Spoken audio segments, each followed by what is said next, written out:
Lobok River Cruise sa Lobok, Bohol. Ako si Ma'am Myra na isang maestra. Tamang tanghalian dumating kami sa Lobok River na dito nga kami kakain. Napakahusay ng time allotted ng booking namin. Gutom na nga kami sa dami na nang napuntahan namin. Sa bungad pa lang bago kami sumakay ng cruise ay iba na ang saya na naramdaman ko.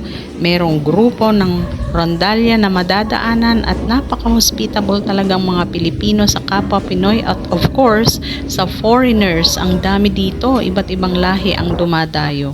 Ang Lobok River Cruise ay isa sa mga pinakasikat na tourist attractions sa Bohol.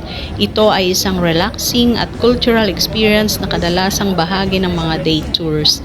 Ang Lobok River Cruise ay bangkang cruise sa kalmadong tubig ng Lobok River na may kasamang buffet lunch o dinner at live cultural performance habang nililibot ang kagandahan ng paligid. Dahil sa dami ng turista dito, binibigyan nila ng number at kung ano yung number mo, yun ang table number mo din para organize ang pagpasok sa cruise, pero lahat nakakasakay dahil madami ding cruise. At yun ang advantage namin dahil nakabook kami ng maaga, kaya kami ang nauna at tabing-tabi namin ang foods.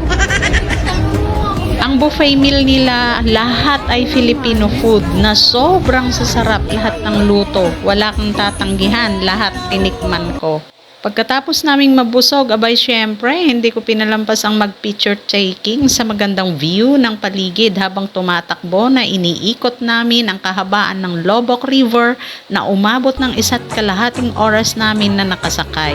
Sa kalagitnaan ng cruise, ang bangka ay tumitigil sa isang bamboo raft platform na nasa gilid ng ilog. Sinalubong kami ng mga local performers at nagtatawag sila ng mga magsasayaw. At of course, bumaba ako at for the first time nakisayaw din ako ng tinikling na siyang pambansang sayaw ng Pilipinas. Live rondalye music ang gamit nilang tugtog kasabay ng pag-awit ng kanilang katutubong awitin.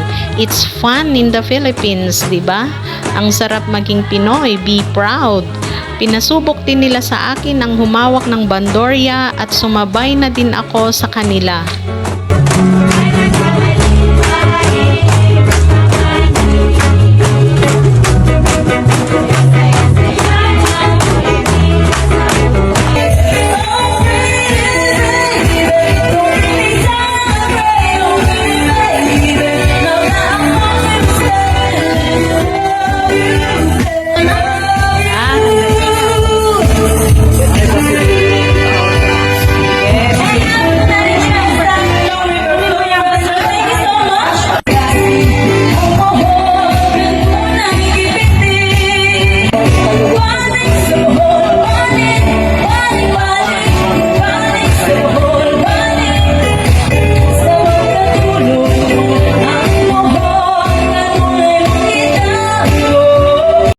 Hanggang sa muli, maraming salamat. Like, follow for more. Bye!